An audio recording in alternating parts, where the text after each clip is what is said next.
You're listening to Design Between the Lines, the only design and home furnishings podcast where we talk with the movers and shakers, industry innovators, and lifetime legends of the home furnishings industry. It's here that I get a chance to sit and chat with the influencers shaping the industry into what it is today, and to learn a little bit more about life in their world. Lorri Kelley is an accomplished furniture executive currently serving as president of BDI, a highly specialized, design-driven manufacturer of contemporary home furnishings. Before joining BDI, Lorri held positions with established brands such as Palliser, Home Elements, Rowe Furniture, Thomasville Furniture, and Bernhardt. She actively uses her unique position as a female executive to advocate for women in the home furnishings industry as a member of With It, a nonprofit home furnishings networking and mentoring group. Lorri, glad to have you on our podcast today. Thank you so much. Happy to be here. Well, it's great to have you maybe dry as we record this. This is the April market in 2017, and it has been a monsoon only with a lot of cold air. I hope you're feeling better now while we're inside. Much better and much drier. I'm going to take you, let's go back a little bit to Lorri growing up and tell me a little bit about what kind of got you interested in this business, things that may have occurred to you in your childhood as you were growing up, and maybe some influences that helped you along the way. Yeah, I had a wonderful childhood, honestly. I grew up in a suburb of Kansas City with an absolutely wonderful family, baby, only girl. So as you can imagine, I got a little preferential treatment, which was kind of fun. But, we had a terrific family. My parents were wonderful examples. So work ethic and making a commitment and sticking to it and all of those things, being polite, just being courteous, all of the things that just help you be just a pleasant human being to be around was really important. And I had wonderful role models. And, I'd love to tell you that I just had this grand dream when I was young growing up that I was going to be in the furniture business, and I just dreamed of designing sofas or whatever. And to be honest, I had nothing of the sort. And I think with a lot of young people, they're asked to commit to some sort of a vocation or interest, or they want to be whatever they want to be, and they're asked to do that so early that I think a lot of young people have no idea until really they get into school and then something clicks. Okay. And I would tell you that the same thing happened to me. And I actually was a marketing and merchandising major, and I wanted to be in the ready-to-wear world. So that's what I did. Uh-huh.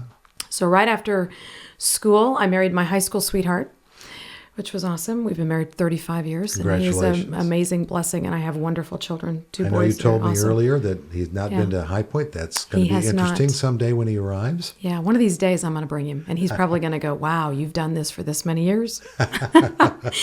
So anyway, right after that, I actually went to work for a department store, a major department store chain in Kansas City as a ready-to-wear buyer. I bought dresses, coats, and suits, and I did that, and I loved that. I would tell you there wasn't a lot of creativity in any of that because the major manufacturers at the time pretty much planned out your buy. So you bought, 4 2 6s, 4 8s, 4 10s, a couple 12s and a 14 or whatever.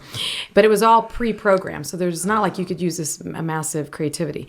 And it's like that job, everybody thinks if you're ready to wear a buyer, it's some glamorous, lots of trips to New York. It was glamorous for me because I was quite young. I was 22. And so for me, that was like the big leagues. But it was a wonderful, wonderful job. So I got pregnant with my oldest. And before I left on maternity leave, the president of the department store called me into his office. And I'm thinking, uh-oh, this is not good. And it literally was about a month before I was to go on maternity leave. And he said, Lorri, I'd like you to consider something different.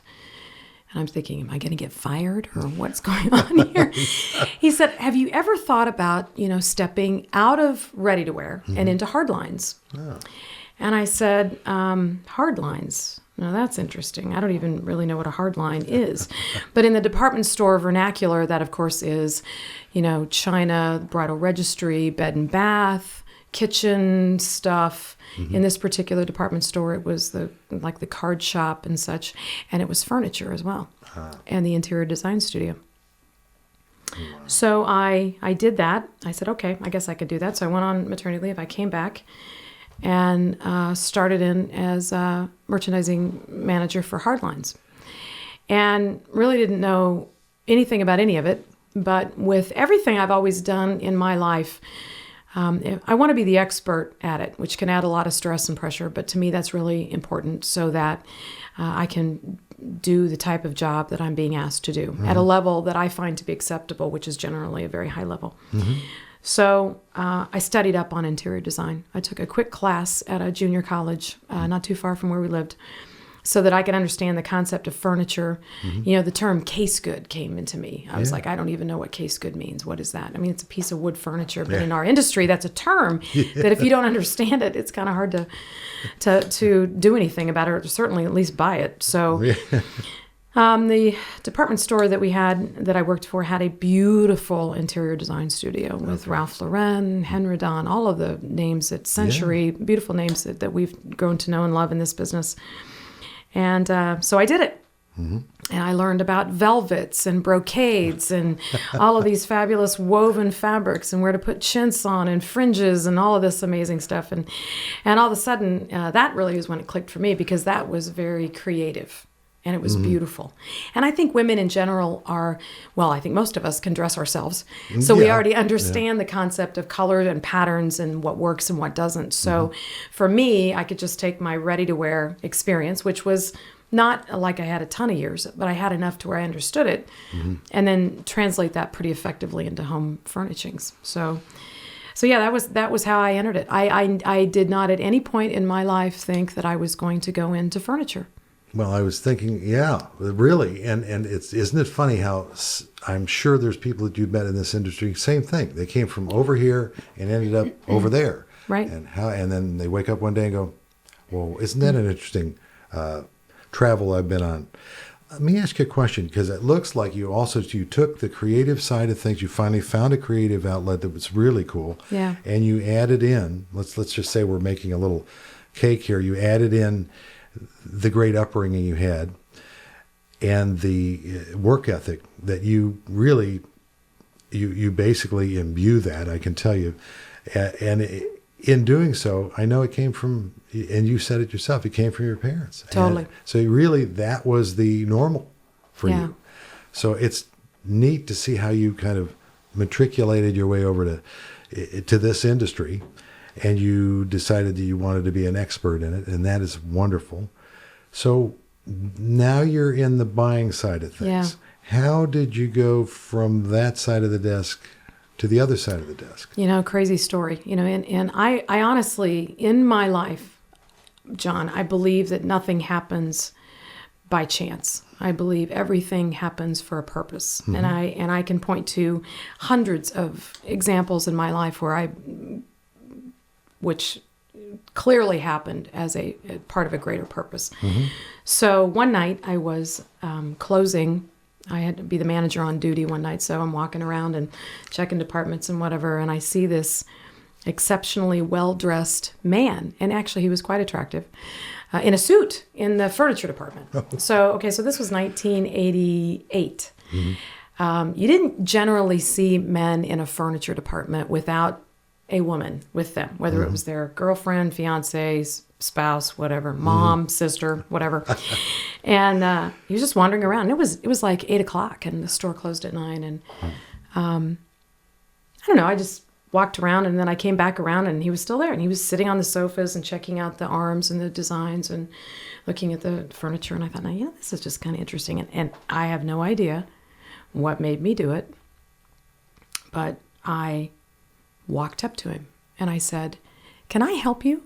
Is there something I can do to help you?" I mean, and we didn't have a lot of salespeople at the time because it was 8:00 at night. But and anyway, long story short, he was the vice president or a sales executive for Pennsylvania House Furniture. Ah, okay. And Pennsylvania House was in the process of opening retail stores in the Kansas City market. Aha. Yeah. Looking around, checking. Yeah. So we struck up a conversation. I met with him a couple days later because he was in town interviewing and doing some site selection for real estate. And he offered me a position to open stores in Kansas City. So we opened 2. And it was a wonderful experience for me because it introduced me to the manufacturing part. Okay. And at the time, Pennsylvania House and Ethan Allen were the only two manufacturers really that had store programs.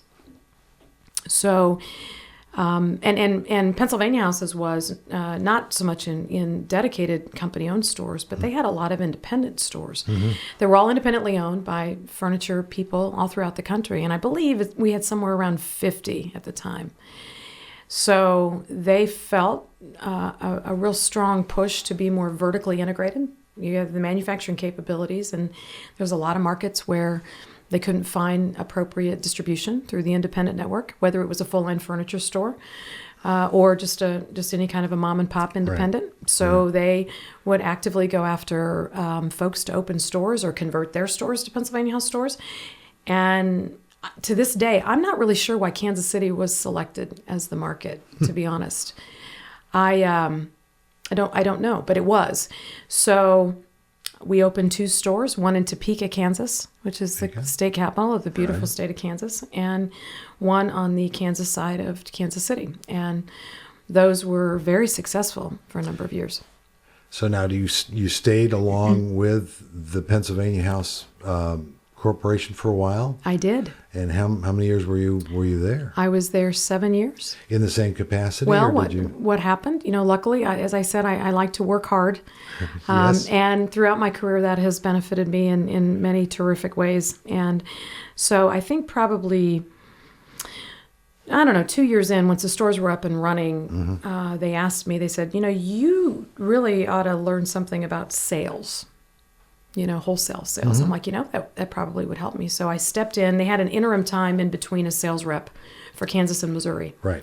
So in addition to running the stores, I took on the territory.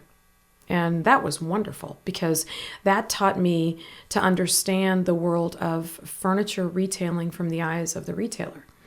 The challenges of receiving and prepping and all the deluxing and hiring a warehouse staff and loading a truck and getting it to a consumer, and then what happens if there's a problem, and then merchandising on the floor, GM ROI, all of those things to understand if what you're buying is actually going to sell. And if it doesn't, then what? And then how do you market and promote?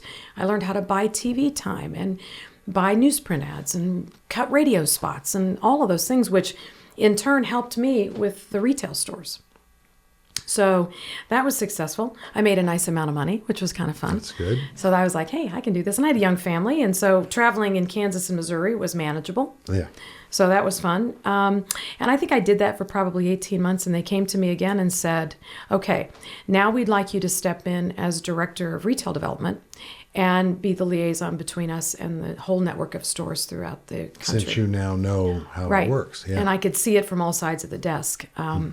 Shortly after that, we converted. We had an owner in Houston that decided to get out of the business, so we converted his stores, 4 stores in Houston, into company-owned stores. So I ran those, the network, all of this stuff. And I have to tell you, that's when I was bitten by this industry. And I will tell you, the biggest blessing to me was that time because I gained credibility. And I not only in talking to retailers, talking to consumers, talking to other manufacturers, because I had the opportunity to be on all sides and actively participate in that. So that experience gave me the foundation that I needed to continue to move on. It was great.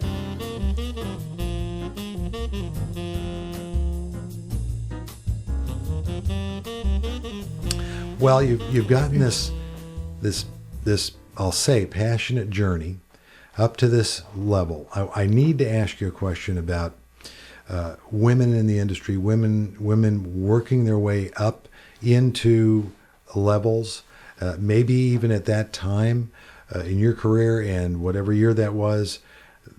You might have found it difficult. You may have found a couple of roadblocks along the way.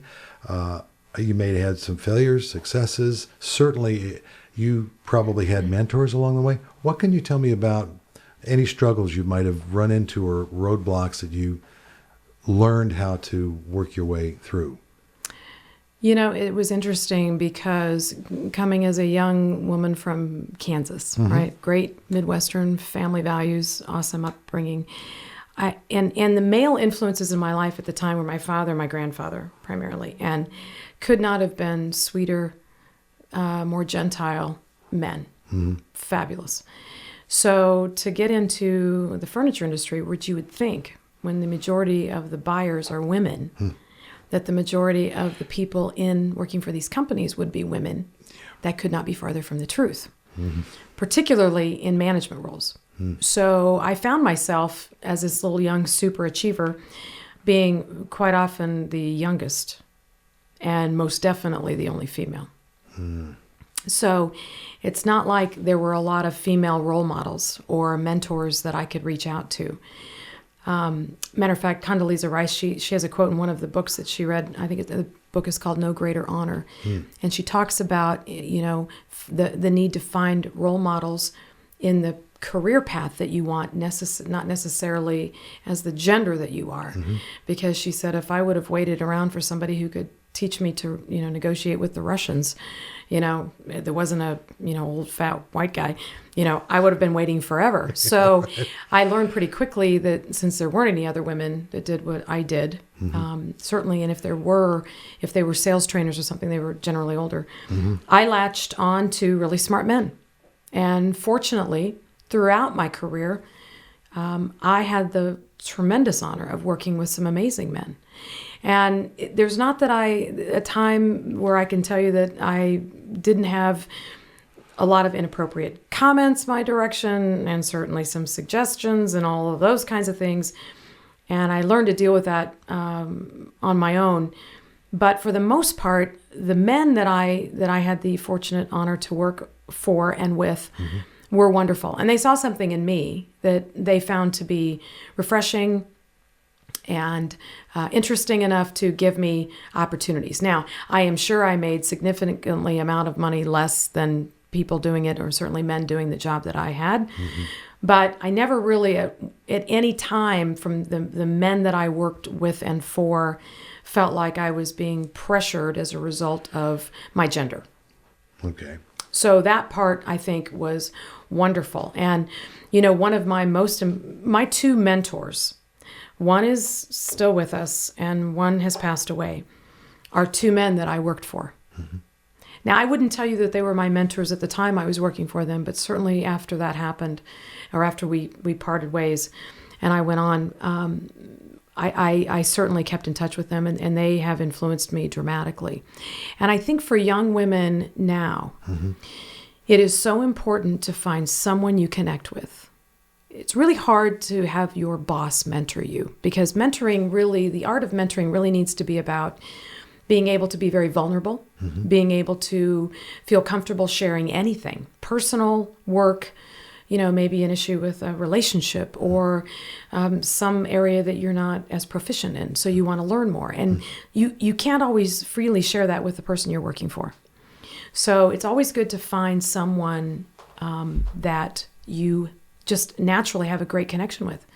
That level of trust is critical. And as a mentor, which I'm a mentor, and I'm very blessed to be a mentor to several young women and actually some young men, which is kind of cool. I honor that level of trust, and I make time to speak with them when they call and they need help. But what the most exciting thing is for young women now coming into this industry, and even for the young women now who are currently into this industry and they want to advance and continue in their career, there are great opportunities. It's funny, I'm finding the older I get, and as I get into these wonderful positions I've been blessed to have, now the industry has shifted and they actively are seeking women to be on boards or as part of committees or associations as influencers. Whereas in my past, when I was younger, you saw the same old guys. Oh, yeah. And they're all nice guys, but you see the same people in all of these different associations, no matter if it's Hall of Fame or whatever it is, in any of these associations.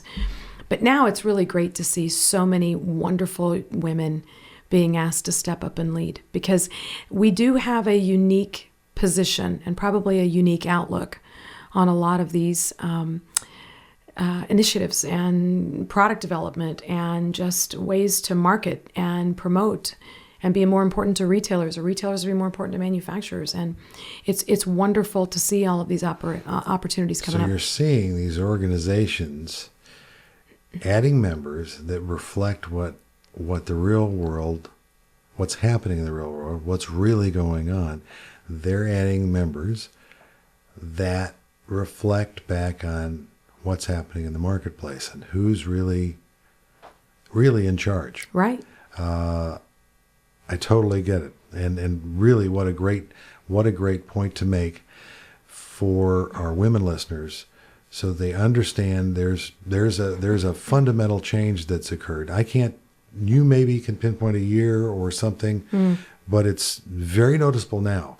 And it's almost like you looking back on those were my mentors. Right. But you had to see today what their influence on you, being you, is, and match it against who you were then before their influence on you, to realize they were your mentors. I have the same experience with several of mine growing up, that I didn't know at the time they were my mentors, or frankly what a mentor was. You knew people that helped you along the way, but right. Yeah, interesting. Well, and there, if I had to reflect back on three things probably that were the biggest, most important things that they taught me that I really implemented into what I did, they would be, number one, don't settle. Don't let your, whether perceived or internal weaknesses, keep you from really going after all that's important to you and all that you really feel like you can do and accomplish. Mm-hmm. And that takes a tremendous level of courage and discipline. It really honestly does. The second one was the importance and the power of relationships. We all go through this business, as you and I have been talking about, with people that we've known in this business for a long time. Mm-hmm. And you have to really nurture those relationships and continue to keep them in the forefront and stay in touch and go to networking opportunities in the industry. And once you build those relationships, hang on to them and do whatever it takes really to make sure you keep those in the forefront whenever you can. Because as you go about your career, there are going to be times when you need to reflect back on somebody that you met, that you know, that can help you, either guide you, maybe point you in the right direction, give you some advice along the way. And I will tell you, that is a real discipline of mine, to make sure that when I make a connection, and I'm not talking about picking up the phone and calling them every day, but making the time to nurture those relationships. Mm-hmm. And then the third one is the power of preparation. Particularly I would tell you that as a woman, certainly when I was a young woman in this business coming up, I had to work 4 times as hard and be 4 times as prepared with everything I went into, no matter what it was, in order to be seen in the same light as a man or someone as a man in the same role. Mm-hmm. So I would always over-prepare. And the one thing that has taught me is you go into, whether it's a presentation to a major, a speech to, a group of 350 people, a podcast, whatever it is, you are confident and you're not as nervous because you've done your homework. Mm-hmm. And that pays off because winging it, I just have never understood that. But so many people do, and they just like, I'll get in there and, we'll just see what happens. And I try and really anticipate with whatever project I'm taking on, all possible avenues and directions that it could go. And because I don't like surprises. I don't even like good surprises. And that's how, I just really believe if you can take the time to prepare in advance, your results and your success will be so much greater and your stress level will be so much lower. And you'll be happy with it at the end. Tell me a little bit about what your feelings are about the future trends in this business. What are you seeing now happening in the way of home office and trends in dwellings changing that are going to affect in your current capacity with BDI, things you're developing and you're having developed and what you're working on with designers. What do you see changing? What's happening now out there? That's a great question, and I will tell you that the absolute pleasure of being a part of such a great team at BDI is really understanding what's happening specifically in the world of office, whether it's home or in work environments, but primarily in the home. You know, not so long ago, you had manufacturers out there, and they still build these types of products, but they're big executive desks and the big bookcases and the big credenzas and all of the big file 36 cabinets. by 78s and all of that. Yeah. Totally. And, you know, I guess maybe homes in the past had rooms, or maybe if you had a certain level of home, you had a room that could take all of that. And then I always thought you looked so impressive working in an environment with the big bookshelves and the credenza. You looked like you know, had arrived. Well, you know, from our research, that's changing. And gone are the days of, you know, needing to have multiple files. I guess unless you're an accountant or an attorney, you probably have lots of files. But for the rest of us in business, so much now is stored electronically. So you don't really need the drawers and the doors and all of the stuff to hold all of these papers. And you don't travel around with as much of that either. So what we're finding is that in that capacity as it relates to files, and then just from an equipment perspective, I don't know how many CPU towers are still sold. I don't think very many. Or big old, remember the big monitors? I mean, the huge, deep monitors that took like a third of your desk.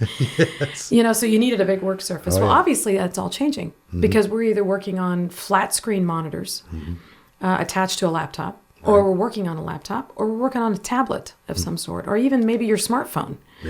So your environment has changed. And I think from a work surface perspective, people are using, we're finding people are using desks as more of a place to collaborate. So, you know, you and I could be sitting across from a, 66 by 32 or 4-inch desk and collaborate back and forth, because you'll have your laptop and I'll have my laptop. And it's actually a workspace that needs to be conducive for that kind of new almost work. Incubation space, if exactly. you will. Teaming. Exactly. And that's where great collaboration and ideas come from. And we even see it in our own offices at BDI, which is really cool. So I would tell you the products and the furniture for that have scaled down dramatically. They have. Cleaner styles. Styles that are not quite so overdone with drawers and everything. You know, we don't need to store as much as we needed to in the past. And if you're going to have a credenza, for example, we prefer to call that a multifunction cabinet that will have a section with a pull-out tray, perhaps for your printer or your scanner. Some drawers, because we still have paper and ink cartridges and stuff we have to store. And then some drawers for, you know, the papers and such that you do have to store. But we like them to be beautiful, sized appropriately, and then have all the function that you need in place to completely store everything you need without that unsightly mess of wires that we call a bird's nest. And then I think the final thing is that we have had great success with, that I think you're seeing a lot more in the marketplace, are these lift desks. I've heard a lot about it. You all have really kind of led the way with this. Tell me about what brought you to create that. I mean, somebody came with a need, or you all said, I want to do this, or some people like standing, some people like to be in other positions. How did that come about? You know, it's all part of the research and understanding. Before you enter a product design, really you need to do your homework. Understand the marketplace, understand the demand for the product, understand the price point that it will bring. So you're getting this input. All of that, right. And, you know, we have a wonderful network of amazing retail partners that help us with that every single day. And that you know, is a huge advantage as it relates to product development. So, you know, you've probably heard the phrase that sitting is the new smoking. Well, I don't know that that's exactly the truth, but the point is, you know, the more that you can get up and move around and be active, because we tend to all be a little, you know, quiet sometimes, and we sit a lot, not as active as we should be, which is, I think, why... Staring at a flat screen. Exactly. We have some health problems like we do in the U.S., particularly. So if you can create a desk that gives you a beautiful work surface, that at a push of a button, it will raise to exactly the height that you need it to, because my height would probably, for an acceptable and ergonomically correct work surface, is going to be different than yours, just because of our height differences. So BDI went to work and created a beautiful power lift desk in our sequel collection that has a programmable keypad that allows you to set 4 presets. So you can have it's a your sitting. award-winning sequel. It is our award-winning. Thank you. It is. That's right. Last October. That's right. Congratulations on your Thank you. Pinnacle Awards. And I would tell you that we just have wonderful designers that just do And that's amazing been stuff. received well at retail, I understand. It's been huge. very So well. that one came out. We did that in 2 sizes, kind of a small and a larger one. Then we introduced it in a white finish. And because we get a lot of call for white finishes in certain parts of the United States. So then this market, those were all with a beautiful satin, soft to the touch glass top, highly durable tempered glass top. This market, we introduced another lift desk that has a more of a high pressure laminate work surface on it Okay. as well. Just a different approach to working. So I would tell you that category for us has been highly successful. And the office category in general has been our fastest area of growth from a product category.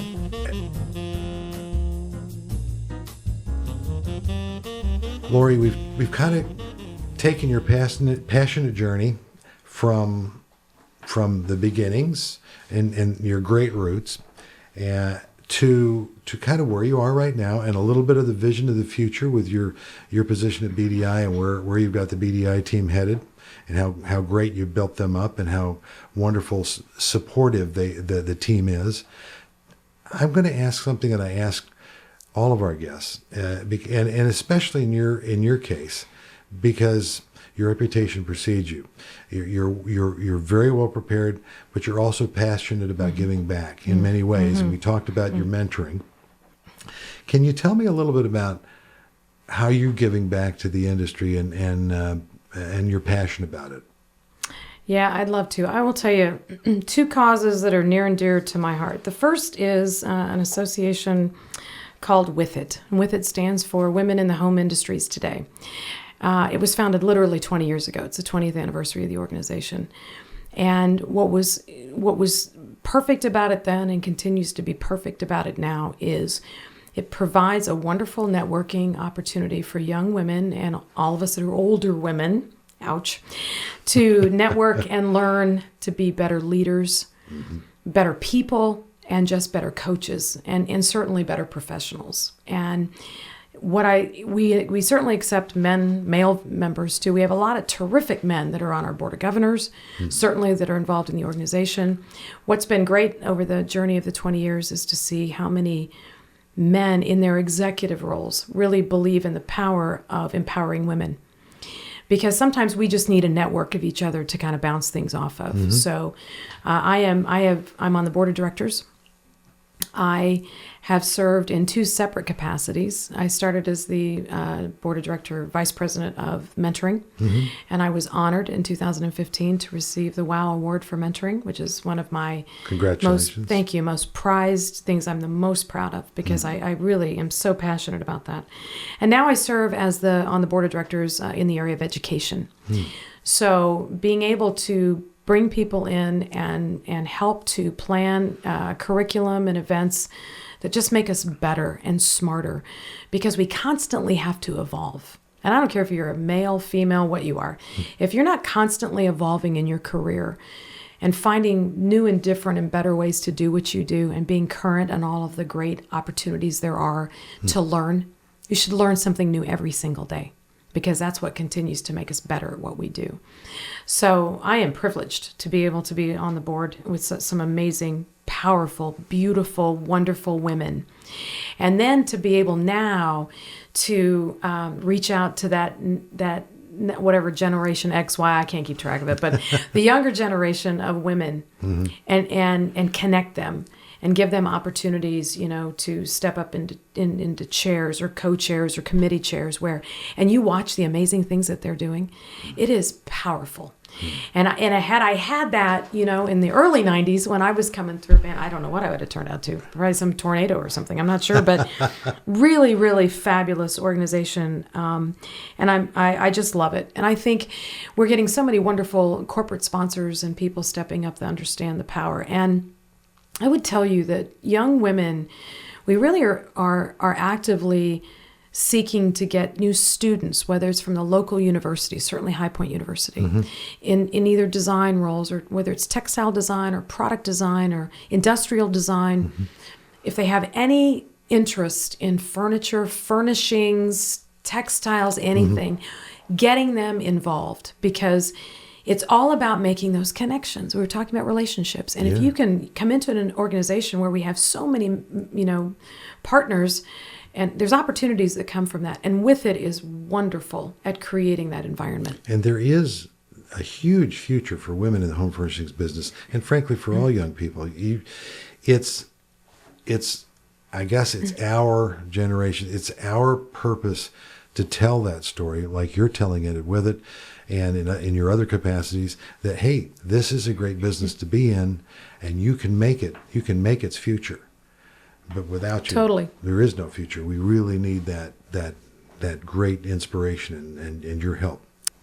And at BDI, we have come up with our own opportunity to support City of Hope with our Bink tables. Yes, I saw. Well, it's been in a lot of newspapers recently. It was, of course, in Furniture Today. Tell me about the Bink. So the Bink is a beautiful little laptop table. It's, you've heard of the C tables that actually slide under the base of the sofa. So wonderful table, exceptionally well made, aluminum and steel, weighs 23 pounds. It goes indoors, it's outdoors. Flat pack, so it ships. It's a wonderful gift. And we do it in a beautiful array of fun colors. And so the idea, I would love to take credit for this idea, but I cannot take credit for the idea. The idea was brought to my attention of, the next color we should do for Bink is pink. And then why not support breast cancer awareness? And I was like, that is brilliant. So we went to work. And our lead designer, Matthew Weatherly, who designed the Bink table and a lot of other wonderful award-winning BDI products, another commercial. He and the team went to work and they researched the Breast Cancer Organization official Pantone color, which is what we have on our Bink table. Perfect.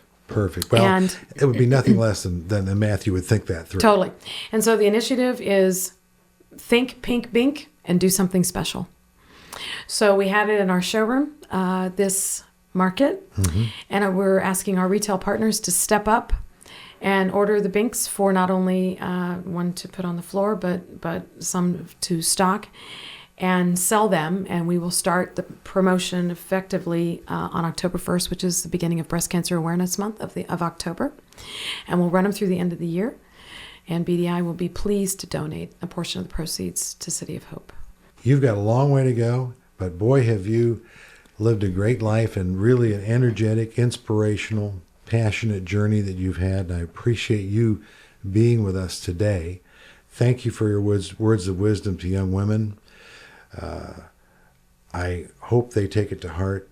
I hope they realize there's a place for them in many capacities in this industry, and I hope they come running. We want you. We do. And I would tell you the best place for young women to really get connected is to reach out and get involved in with it. Because we have so many wonderful opportunities, and not just young women, young men, anyone who's interested in our industry. This is a wonderful business.